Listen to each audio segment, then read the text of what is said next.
तो हेलो दोस्तों, welcome to my YouTube channel. दोस्तों स्वागत है हमारे यूट्यूब चैनल में जिसका नाम है जीके न्यूज भोजपुरी।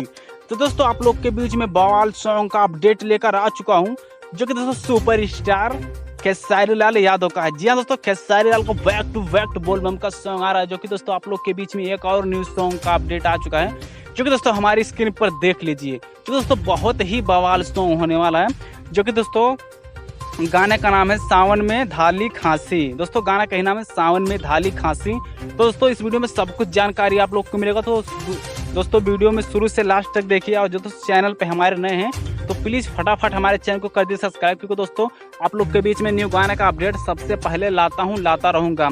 तो दोस्तों आप लोग को बता दें, जो कि दोस्तों गीतकार हैं यादव मुकेश, जो कि दोस्तों संगीतकार हैं आर्या शर्मा, निर्देशक हैं दोस्तों आशीष सत्यार्थी, जो कि दोस्तों इस वीडियो में सब कुछ जानकारी आपको मिलेगा। तो दोस्तों अगर जो चैनल पर हमारे हैं तो प्लीज़ फटाफट चैनल को सब्सक्राइब कर दो। दोस्तों आप लोग को बता दें कौन से चैनल पर इस सॉन्ग को रिलीज किया, जो कि दोस्तों जेपी स्टार पिक्चर भोजपुरी। दोस्तों जेपी स्टार पिक्चर भोजपुरी पर इस सॉन्ग को रिलीज किया जाएगा, जो कि दोस्तों कल ही सॉन्ग को रिलीज किया जाएगा 6 बजे। दोस्तों कल ही सॉन्ग को रिलीज किया जाएगा 6 अगस्त को 6 बजे दोस्तों, जो कि दोस्तों बवाल सॉन्ग होने वाला है। तो दोस्तों अपडेट कैसा लगा प्लीज़ हमारा कमेंट बॉक्स में कमेंट कर दीजिए। चैनल पर नए सब्सक्राइब करिए। चलिए दोस्तों मिलते हैं नेक्स्ट।